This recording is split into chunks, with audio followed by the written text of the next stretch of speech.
Dito, si Amy Marcos. Dito tayo kay Amy Marcos. Bako diyan kay Bato, basta sinabi ko sa inyo si Bato may warrant na. According kay Attorney Cristina Conte, next week. Next week ha, tandaan niyo yung next week na yan. Pag lumabas yan, hindi naman yan agad-agad. Sasabihin na naman ng mga DDS yan, fake news yan si Kent, hindi totoo. Ang fake news yung, kapag hindi kayo dumaan sa akin, hindi kayo mapunta sa langit. Yun ang fake news. Kasi ang sabi niya, dadaan sa kanya para mapunta sa langit, pero siya nakulong. Yun ang fake news. Dito tayo kay Amy Marcos. Ito ang maganda, mga kababayan. Alam nyo, maganda ito eh. Sabi ni Amy Marcos, sana mabalik na sa tamang landas ang kanyang kapatid. Sana mabalik na daw sa tamang landas ang kanyang kapatid. Sabi niya, pinagdasal ko ang aking kapatid na mabalik sa tamang landas. Putang ina, ano bang nangyari kay BBM? Napunta ba sa ibang lugar? Na hindi ba napunta sa tamang landas? Or ikaw ang napadpad sa maling landas? Ito na mga kababayan. Gagawa talagang marami ng tuloy-tuloy na kamalian. Hindi ko maintindihan kung sino talaga ang nag-a-advise. Nung bata pa ako, maliit pa ako, hindi naman maliit, pero teenager pa ako, sinabi ko na talaga, Malacanang is a snake pit. Nung panahon ng tatay ko yun, kasi kung ano-ano ang, kung sino-sino lumalapit, kanya-kanyang agenda, ngayon, ang nangyayari talaga nakakatakot. Kaya sana pinagdadasal ko lagi ang aking kapatid na mabalik sa tamang landas dahil hindi na tama itong mga pangyayari, Alam mo, sa totoo lang, Amy, ito gusto kong ibulgar sa inyo. Speaking of Amy Marcos, masakit mang isipin, 'di ba? Pero alam nyo, hindi po itong pinaglalaban ni Amy, mahirap i-explain kasi wala ako doon sa lugar na kung saan bakit nagkaganito siya kay BBM. Pero gusto kong i-explain sa inyo, mga kababayan. Ganito po kasi ang pangyayari. Alam nyo ba kung bakit si Amy Marcos ganyan na lang ang kanyang ginagawa ngayon na instead suportahan ang kapatid, mas sumuporta siya sa mga naninira sa kapatid niya. Alam nyo kung bakit ganito kasi yan? Si Amy at si Lisa Marcos o si First Lady, hindi magkasundo. Hindi sila magkasundo, dalawa. Ang pinaglalaban kay Amy para sa kapatid niya ay hindi ang bayan, kundi ang pinaglalaban niya ay para lumuhod sa kanyang harapan ang asawa ng kapatid niya na si First Lady. Yun ang totoo. Hindi si Amy kumampi kay Sara para mabalik sa tamang landas ang kapatid niya na sinabi niya. Kumampi si Amy kay Sara kasi pagtatraidor ang tawag dyan. Hindi galit si Amy kay BBM, kundi galit si Amy sa asawa ni BBM. Yun ang totoo. Hindi naman to nakikipaglaban si Amy para sa ating bansa, para sa kaunlad ng ekonomiya. Hindi. Nakikipaglaban siya kasi hindi niya masulsulan ang kapatid niya kasi magkakontra sila ni FL Lisa. Di ba? Yun. Ano bang kinakagalit ni Amy kay BBM? Aber? Kung may kinakagalit siya, kausapin niya personal. Kaya siya nagkakaganyan kasi hindi niya mahawakan sa liig ang kapatid niya kasi nga under takot or galit siya kay Lisa. Yun ang totoo. Noon pa man, ang sabi ni Amy Marcos, anong sabi ni Amy Marcos kay FL Lisa? Ito panood ko sa inyo. Ito. Amy Marcos to FL Lisa. Ito, papanood ko sa inyo kung gaano kagalit itong si Amy Marcos kay Lisa. Worse than my mother. Nagsabi ako sa inyo, hindi to siya nagkaganyan. Bakit itim yung ginamit sa endorsement sa inyo? Hindi po ba negative? Haplusin nawa ninyo ang puso ng aking kapatid, ang Pangulo ng Pilipinas. Buksan po ninyo ang kanyang mga mata at bigyan niyo siya ng kaliwanagan ng pag-iisip. Gisingin niyo po siya at ilayo sa mga demonyong nakapaligid sa palasyo. Halata. Diba? Hindi po siya nakikipaglaban para sa bayan. Ang kanyang pinaglaban doon, paano niya mahawakan sa liig ang kapatid niya na nandiyan si F. Elisa. Sila po dalawa ni F. Elisa ang hindi magkasundo. Hindi siya dito na tumatakbong senador para ipagtanggol kayo. Hindi. Tumatakbo siyang senador kasi kalabanin niya ang kapatid niya dahil nakita niya na si Lisa Marcos is worse than her mother. Yun ang totoo. Lisa Marcos is worse than her mother. Yan ang sabi niya. Ito mga kababayan. Lisa. Ito na. Marcos is worse. Ayan. Than Imelda.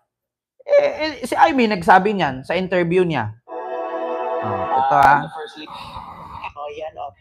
Ayan. You want me to mention it? First, nakakanilaw. At si Lady Liza Araneta Marcos has been detained in Sa mga nagsabi. Nalong nagkakidlay, I'm a lawyer, but proud of nakita. Ay, wow, siya. Hanapin ko lang mga kababayan. Lisa Marcos. Amy. To Lisa.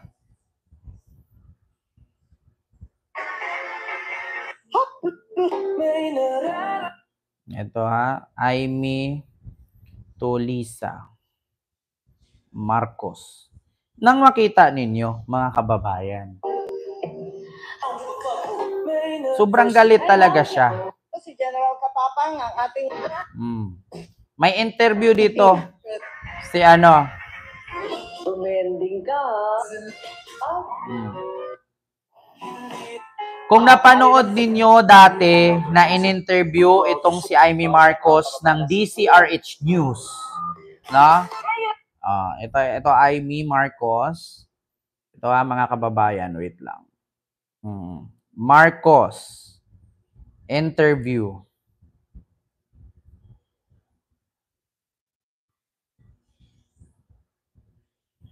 Ayan, Si General Katapang ang ating bagong hepe na Yung inyo pong hipag, si Amy.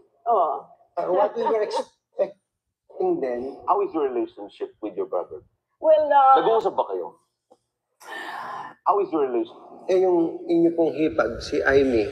What we were expecting then was maybe she would have stood up or defended her. maybe you should brother. ask her. I'm just the outlaw.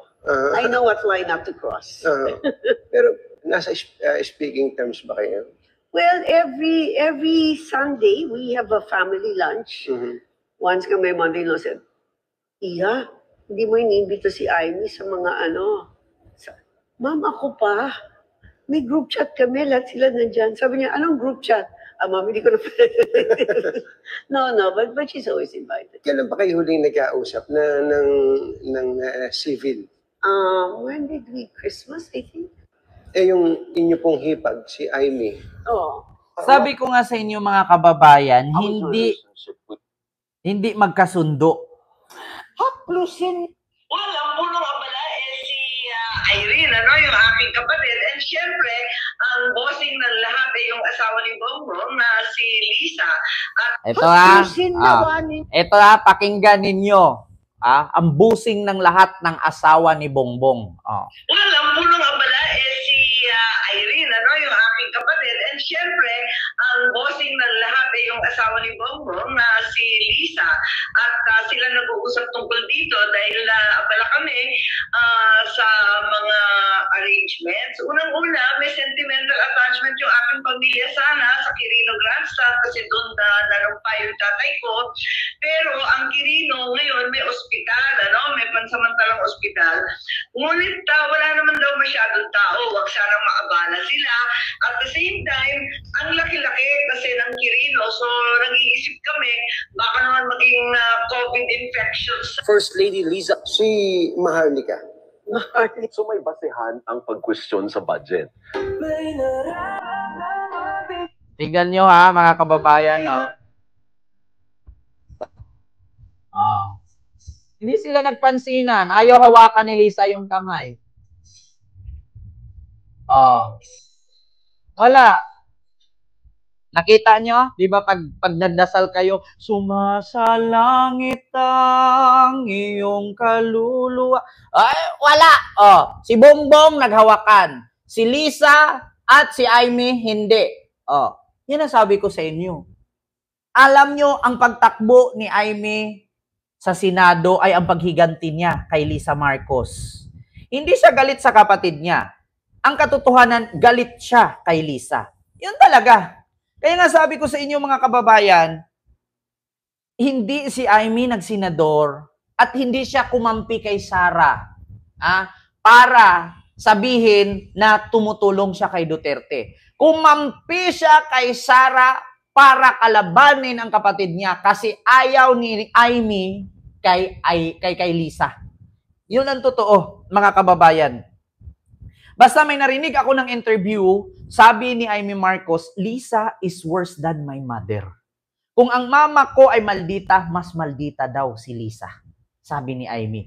According yan sa DCRH News, no, na in-interview siya. Oo. Actually, mga kababayan, Senate hindi. President Jesus Cordero. Pupunta ka sa rally, natawagan yung president minsan, napapahaba yung kwento. I would never stoop to that level. Diba, mga kababayan? Yun ang masasabi ko sa inyo. Alam nyo na ngayon, si Amy walang problema kay BBM. Ang problema ni Amy si Lisa.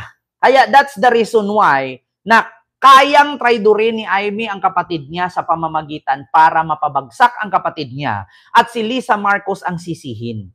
Kasi hahanapan talaga ni Amy ng butas si Lisa para masira ang pamilya ng dalawa. Noon pa man, hindi na talaga nila gusto si Lisa. Di ba? Oo, noon pa man, hindi niya bet si Lisa. Si First Lady nila Amy. Kaya sabi ko sa inyo, sabi ni Amy, sana mabalik daw sa tamang landas ang kanyang kapatid. No? Huwag kayong maniwala, nasa tamang landas ang kanyang kapatid. Saan ka maniniwala?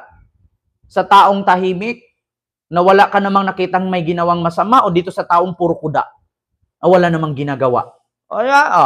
Politika na mapang-api, mangpahigante, hindi na siya ayos. Tutukan natin ang problema ng mamamayan. Balikan natin ang ating tungkulin. Ma'am, hindi ba kayo nag-try na tawagan siya para sabihin na yung sitwasyon ng bansa, ganito, hindi ba siya nakikinig sa inyo? Hindi. Sadly, marami nang nakapaligid at hinaharang talaga ang Mamyamalay si Lupo, marami daw nakapaligid at hinarang daw kaya hindi sila makapag-usap ng kapatid niya. Kahit sino naman siguro, Amy. Kung ako asawa, sisiraan mo. Malamang sa malamang, alam ko naman, halimbawa, ako si Lisa. Alam ko magkakampi kay ni Sara. Anong sabi ni Lisa Marcos? Boss mo ang asawa ko. Binaboy ang asawa ko. Ng tatay mo, ngingitian mo pa. Di ba? Bad shot siya sa akin. Bad shot ako dyan. Di ba? Pag-uusap-usap namin. Malungkot ako dito talaga. Hindi ko pinagmamalaki itong mga pangyayari at sana nabigyan ng solusyon. Last na po, ma'am, may endorsement din sa inyo si Senator Robin. Ibig po ba sabihin, lilipat na rin kayo sa PDP Laban or independent pa rin? Independent pa rin ako, okay lang kung sino mag-endorse sa akin. Actually, may nagsabi, wala na, lumayas na mga senador sa alyansa. Actually, sa totoo lang ito mga kababayan, gusto kong i-clarify sa inyo. Hindi po porket yung mga alyansa senador na yan ay ini-endorso ni BBM ay ibuboto po namin. No. Sa alyansa slate ni BBM, 3 lang ibuboto ko dyan and the rest nga. Bakit? Alam ko kung sino yung mga pumirma dyan na illegalize ang Pogo at alam ko kung sino yung mga dating Duterte dyan. Di ba? Hindi tanga mga loyalista. Bobo ang DDS lang ang bobo at tanga. Hindi kami. Bakit? Hindi porket ini-endorso ni BBM yan na 12 kasenador ay iboboto ng mga loyalista at kakamping yan. No.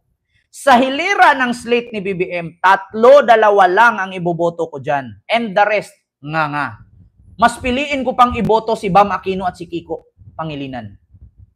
Yun ang totoo. Mas piliin ko pang iboto si Kiko at si Bam Aquino.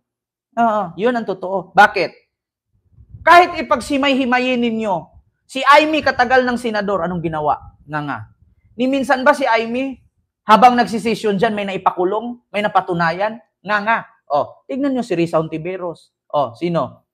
Yung mga Liberal Party na senador, maraming nagawa, maraming batas, maraming naiakdang mga batas na napapakinabangan ng Pilipino.